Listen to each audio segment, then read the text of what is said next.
penyebabnya apa? Ya, kita harus tahu penyebabnya apa dulu, ya. Baru kita treat penyebabnya itu. Transfusi darah perlu nggak? Ini hanya diberikan jika anemianya sangat berat sehingga mengancam nyawa. Misalkan pada shock hipovolemik ya, pendarahan hebat, atau bahkan pada kasus kanker yang dia HB-nya sampai 24 kayak gitu kan butuh ya, butuh penanganan yang cepat sehingga butuh transfusi darah. Nah, penyebab anemia ini sering multifaktor. Contohnya pada pasien dengan RA atau rheumatoid arthritis dapat mengalami anemia karena inflamasi yang kronis. Dapat juga karena pendarahan saluran cerna akibat efek samping obat NSAID atau obat anti nyeri itu ya, yang NSAID. Karena kita nggak kelihatan kan ya dari luar kalau ada pendarahan dalam. Baik, lanjut kita ke trombositopeni. Trombositopenia. Nanti dia kekurangan sel darah yang namanya trombosit. Gitu ya. Trombosit atau platelet dihasilkan oleh sel megakariosit. Tadi ya. Produksi trombosit dirangsang oleh trombopetin atau TPO, hasil sintesa dari liver ya. Kadar trombosit normal adalah 150.000 sampai 400.000 per milimeter kubik. Terus normalnya umur trombosit di sirkulasi sekitar 7 sampai 10 hari, baru kemudian didestruksi di limfa. Jadi ini kondisi normal itu seperti itu ya. Nah, ini ya kalau pada normalnya ini ada sel darah merah, sel darah putih, dan ada platelet atau trombositnya ya terdistribusi normal kayak gini ya. Tapi kalau pada trombositopeni dia plateletnya berkurang ya, berkurang jauh gitu ya. Trombosit ini berperan pada proses hemostasis. Kita tentu ingat ya pelajaran apa materi semester sebelumnya ya tentang hemostasis ini ya. Jadi dia hemostasis, pemberhentian pendarahan ya. Jadi proses pembekuan darah bersama dengan faktor koagulasi dan sistem fibrinolisis. Segala kondisi, baik genetik atau acquired atau dapatan yang mempengaruhi trombosit, faktor koagulasi, dan sistem fibrinolisis menentukan apakah fungsi hemostasisnya normal, timbul pendarahan atau penggumpalan darah. Ya, jadi kalau trombositopeni, otomatis dia jumlah trombositnya kurang dari batas terendah, yaitu 150.000. Jumlah trombosit sendiri 50%, 50.000 sampai 150.000 biasanya tidak menunjukkan gejala pendarahan spontan. Jadi nggak ada pendarahan spontan. Kalau misalkan masih range ini ya, 50.000 sampai 150.000. Tapi kalau di bawahnya 20.000 sampai 50.000 biasanya dia ada pendarahan spontan. Misalkan mimisan, jadi pembuluh-pembuluh darah yang kecil ya, atau gusi berdarah, atau luka yang sulit berhenti. Nah, kalau di bawah 20.000, nah ini yang bahaya. Dia bisa terjadi pendarahan spontan yang mengancam nyawa, misalkan pendarahan otak, gitu ya. Gejala trombositopeni. Jadi, pada pemeriksaan fisik bisa menunjukkan, misalkan kalau dia berlangsung lama, dia bisa terjadi pembesaran limpa atau penyakit liver kronis, contohnya sirosis. Bisa ada teki atau purpura. Apa itu teki purpura? Ini ya, jadi ada bintik-bintik pendarahan kecil. Bedanya sama kalau habis digigit nyamuk apa? Kalau eh, habis digigit nyamuk itu kan biasanya kita tekan dia hilang ya. Kalau ini nggak hilang. Purpura dia lebih besar dari peteki ya.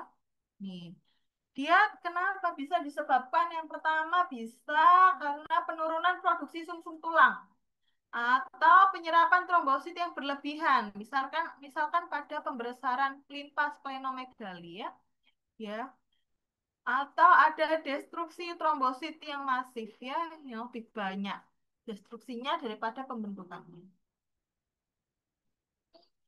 Trombositopeni karena infeksi, bisa karena infeksi virus dan bakteri yang menyebabkan trombositopeni. Misalkan pada kasus infeksi virus dengue ya, dan infeksi bakteri Salmonella. Nah, ini biasanya paling sering ya. Infeksi dapat menyebabkan penurunan produksi trombosit dan juga kerusakan trombosit. Kerusakan terjadi bukan akibat langsung dari infeksi, melainkan karena reaksi imun terhadap infeksinya. Jadi, reaksi imunnya dia ingin membunuh infeksinya, tapi karena dia bersembunyi di trombositnya biasanya ya, jadi imunitas tubuhnya itu destruksi si trombositnya sehingga berkurang gitu ya. Trombositopenia karena obat. Hanya obat yang dapat menyebabkan trombositopenia, terutama obat kemoterapi yang menyebabkan penurunan fungsi sumsum tulang ya.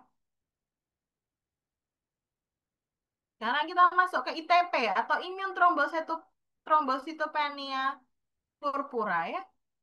Nah, ini juga disebut idiopathic thrombocytopenic purpura.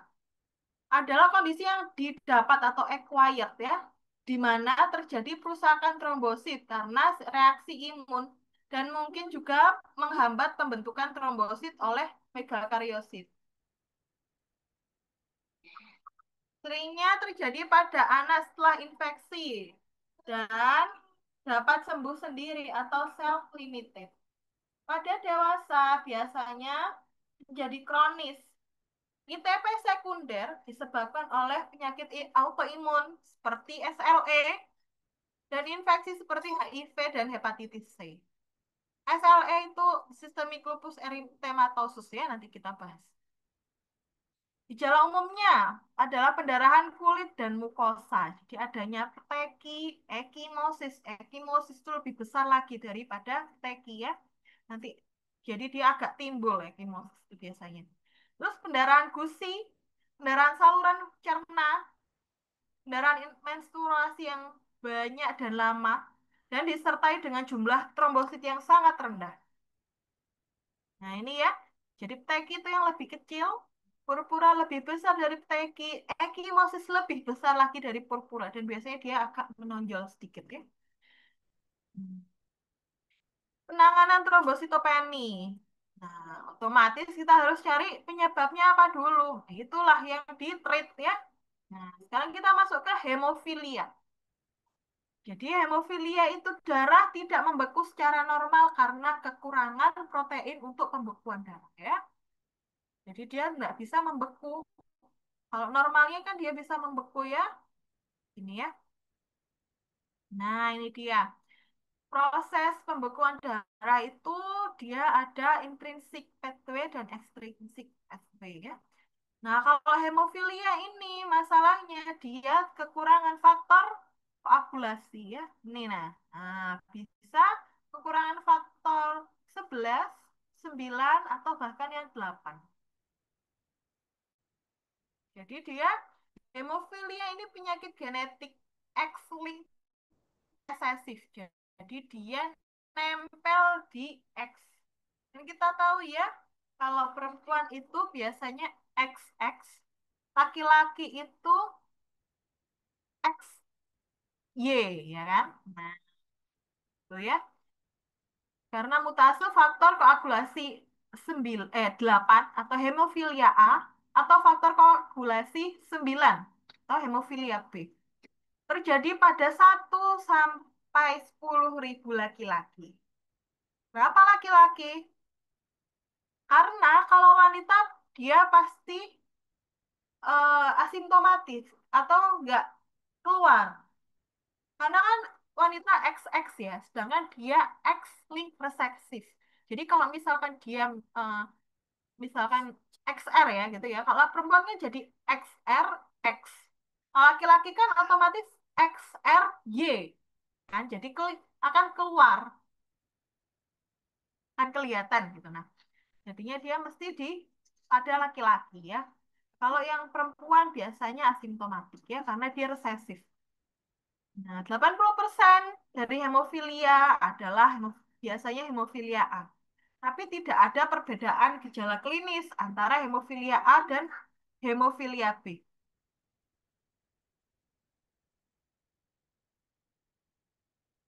Gitu ya. Nah, ini ya hemofilia A. Paling umum 8 dari 10 orang dengan hemofilia memiliki hemofilia A. Penderita hemofilia A tidak memiliki cukup faktor pembekuan 8. Kalau B, dia lebih tidak umum ya. Dia nggak punya faktor, tidak memiliki cukup faktor pembekuan 9 ya. Kalau yang C itu defisiensi faktor 11. Itu ya. Hemofilia, gejala yang dapat terjadi adalah bisa pendarahan sendi atau hemartrosis, pendarahan jaringan lunak atau otot akibat trauma ringan, bahkan pendarahan spontan. Biasanya itu ketahuan ah, pada saat sunat ya, pada laki-laki itu atau dia lari-lari jatuh kena apa lututnya dan itu nggak berhenti berhenti pendarahannya, dia makin besar lututnya, apa makin bengkak. Nah, biasanya ketawanya itu, saya pada saat saya di klinik gitu ya. Pasien dengan fungsi F8 atau F9 lebih dari 25% dari kondisi normal biasanya akan terdeteksi setelah pendarahan karena trauma besar atau pada saat check up gitu ya. Iya, seringnya pada sunat ya. Diagnosis hemofilia A atau hemofilia B ditetapkan setelah pemeriksaan secara spesifik fungsi F8 atau F9-nya. Nah, hemofilia ini tanpa terapi, pasien hemofili memiliki usia harapan hidup yang pendek. Pasien hemofilia harus menghindari obat-obatan yang mengganggu fungsi trombosit karena akan memperparah ya.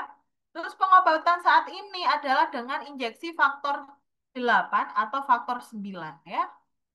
Jadi harapannya dia bisa seperti orang normal ya.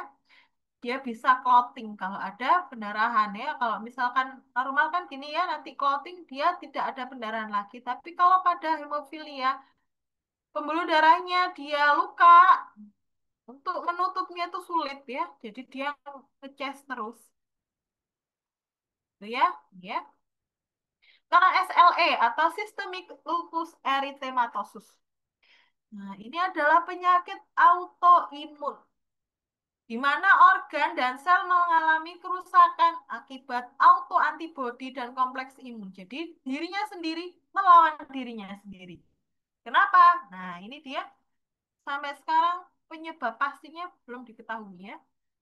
Pada sebagian besar penderita autoantibodi muncul beberapa tahun sebelum gejala awal muncul. Manifestasi manifestasi klinisnya sangat bervariasi dan dapat terjadi pada siapapun. Nah, ini ya, tapi banyaknya pada wanita. Nah, ini ada gennya, terus ada efek apa? Ada pengaruh dari environmentnya, dari lingkungan. Nah, ini ya. Terus ada apa namanya? Terpapar lingkungan misalkan UV light, sinar matahari, ya. Terus ada EBV, virus. Terus kena asap rokok kayak gitu ya, radikal bebas kayak gitu. Nah, itu terus terjadi abnormal respon dari sistem imun tubuh ya. Dipikir apa namanya lawan padahal bukan lawan ya dalam tubuh sendiri misalnya. Jadi autoantibodi imun kompleks ya. Jadi ada inflamasi. Nah, kalau pada wajah bisa kelihatan malah rasnya di pipi gitu ya. Terus pada organ-organ dalam, misalkan pada ginjal kayak gitu ya. Bisa nefritis, kayak karditis, jantung kayak gitu ya. Terus jadi damage. Nah, damage ini kalau udah rusak, dia bisa jadi gagal ginjal. aterosklerosis jantung, atau bahkan pulmonary fibrosis, bahkan stroke kayak gitu ya. Nah ini ya, dia ada butterfly rash, dia bisa terjadi karena ada fibrosis di paru, bisa jadi efusi pleura, ya ada masalah jantung, misalkan ada aterosklerosis itu tadi, terus ada nefritisnya karena ada apa namanya inflamasi di ginjalnya ya, bahkan artritis di sendi-sendinya kayak gitu ya. Nah, terus dia bisa ada renal phenomenon. Jadi karena dia nggak bisa ngasih makan ujung-ujung jari ini kurang oksigen, jadinya warnanya pucat, paling ujung-ujung jari pucat atau bahkan biru gitu ya. Nah, diagnosis SLE dilakukan berdasarkan karakteristik gejala dan adanya autoantibody. Jadi dia nggak langsung semena-mena, oh ini cuma dilihat dari tampangnya, dari kondisi umumnya, ini SLE nggak bisa ya. Jadi kudu ada empat atau lebih dari lebih eh, empat atau lebih gejala dari 11 kriteria ya yang menunjukkan bahwa seseorang kemungkinan besar mengalami SLE. Ini ya 11 kriteria ada malah rash, discoid rash, photosensitivity, oral ulcer, arthritis, cirrhosis, renal disorder, neurologic disorder, hematologic disorder, immunologic disorder atau anti-nuclear antibody. Jadi anak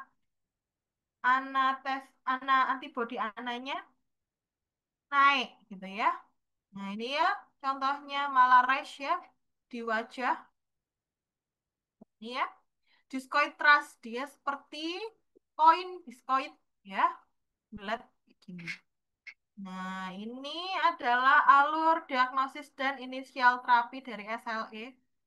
Tes Tuno aja ya.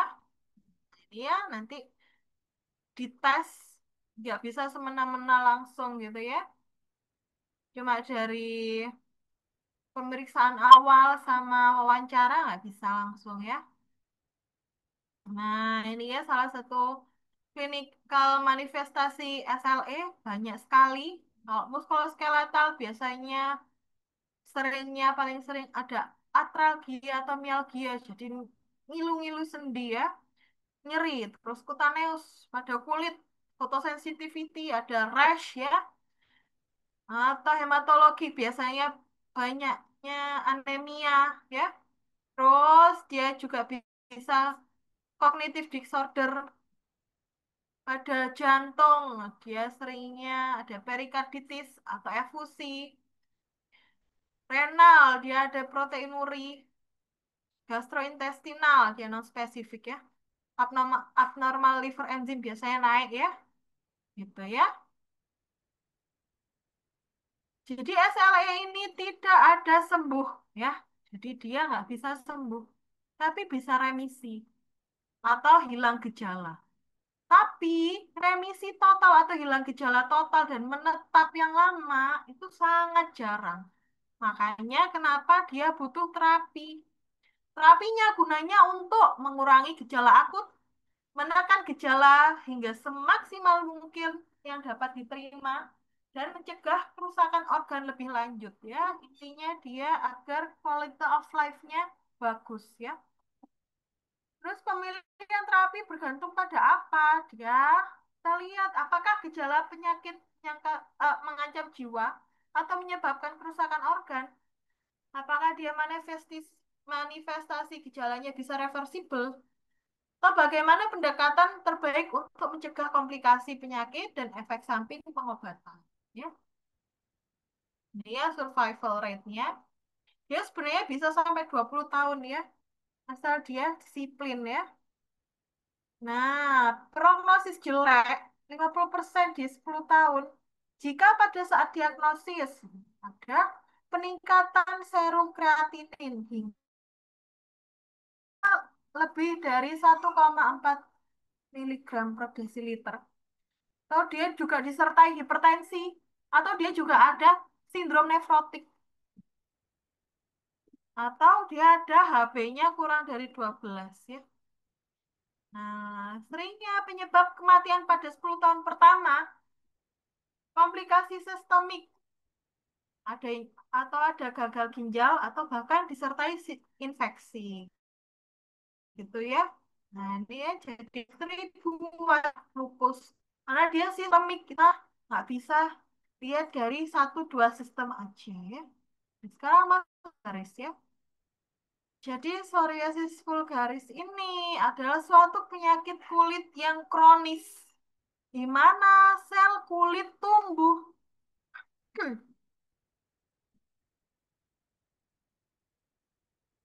Jadi sel kulit tumbuh, jadi yang terlalu cepat sehingga kulit tampak menebal, putih, berkilat, dan kemerahan ya. Nah, secara normal sel kulit tumbuh secara bertahap dan lepas setiap 4 minggu. Lalu sel kulit baru tumbuh mengganti lapisan terluar dari kulit. Pada psoriasis, sel kulit tumbuh terlalu cepat dan dalam hitungan hari sehingga membentuk lapisan tebal yang disebut plak. Ya, dia ada bercak-bercak plat dapat bervariasi dalam ukuran, terutama pada daerah-daerah yang tebal ya, misalkan pada lutut, siku, kulit kepala, tangan, kaki bahkan atau punggung bagian bawah. Nih ya,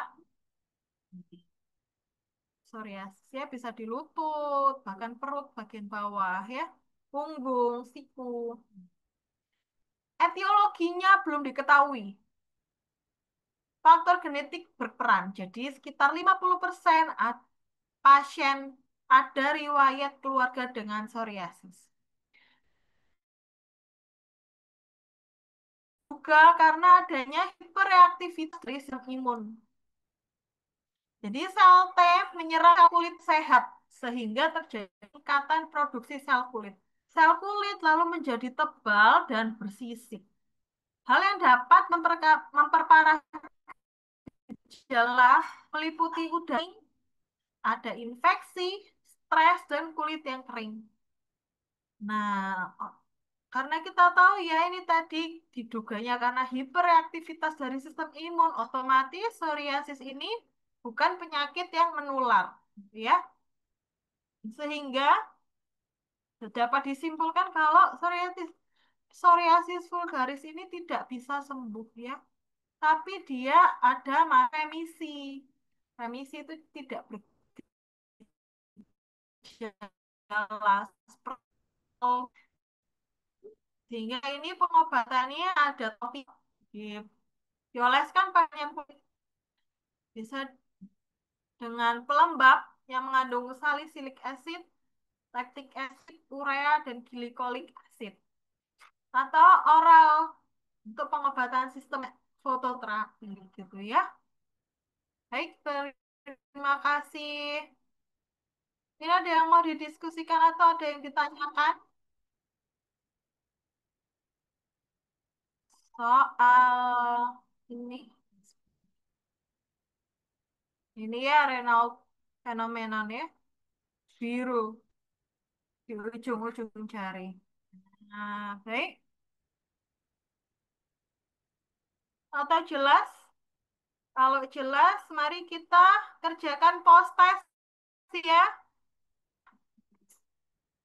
Penjelasan saya bagaimana hasil post testnya. Apa ada yang berubah jawabannya ya? Monggo, monggo dikerjakan dulu. Terus kita diskusikan.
Baik, apa sudah selesai?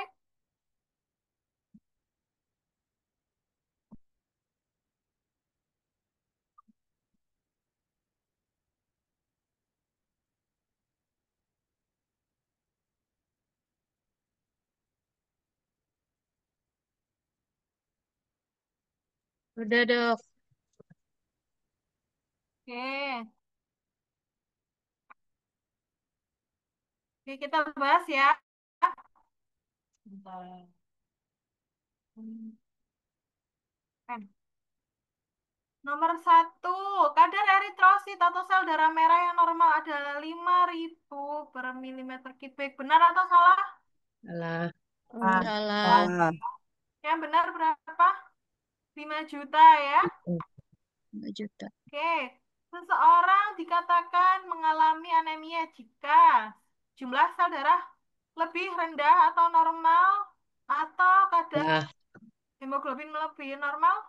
Salah ya, Salah. bukan melebihi ya. Ya, Di kurang dari bawah. normal. Hemoglobin adalah sel darah merah yang mengikat oksigen dan mengeluarkan karbon dioksida ke udara. Benar atau salah? Benar. Benar. Salah dong. Protein.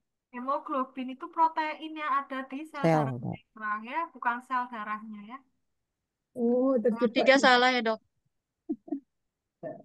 Kalau kita sih mudah lelah, lesu merupakan tanda gejala pasti bahwa orang itu mengalami anemia. Benar atau salah? Benar. Salah ya. Salah, Nggak Dok. mesti dong. Hipoglikemi juga bisa. Ya. Trombositopeni adalah rusaknya trombosit di sirkulasi sekitar 7 sampai 10 hari karena ada didestruksi oleh limpa.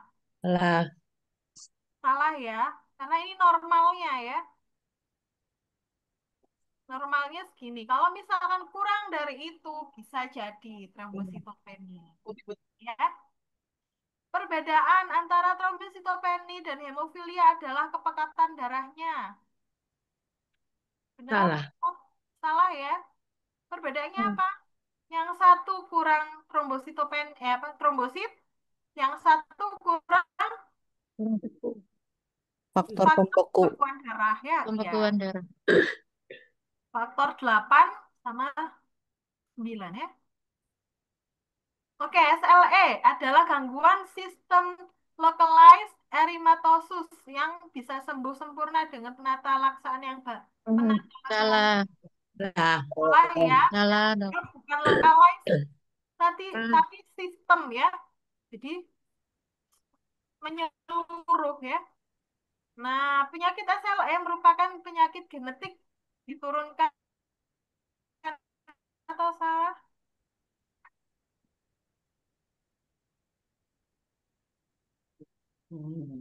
Salah ya. Salah. Salah. Ya, diketahui ya. Itu benar. Adanya ruam rash saat terpapar sinar UV sudah cukup menegakkan diagnosis SLE. Benar atau salah? Salah. Salah. Terus gimana caranya? Minimal Nah, 4 minimal 4 Ya, tahun. 11 tadi. Psoriasis adalah suatu penyakit kulit kronis di mana daging atau otot tumbuh terlalu cepat sehingga kulit tanpa tebal, putih, berkilat dan kemerahan. Benar atau salah? Salah. salah. Salah. Ah ya, Kulit. daging ya. Tapi kulit, Masya Allah, 100 semua ya. Alhamdulillah. Berarti ini sudah jelas mungkin pada hematologi dan autoimun ini. Atau ada yang mau ditanyakan? Atau didiskusikan sampai sini?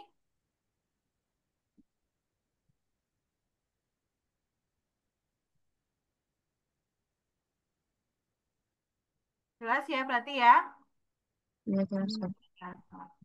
Baik, oke, selesai kita ya materi kita hari ini. Terus tadi katanya ada yang mau presentasi soal TBC. Enggak apa-apa, mau Iya dilanjut. dong. Monggo. Iya dok, lanjut dok. Boleh dok.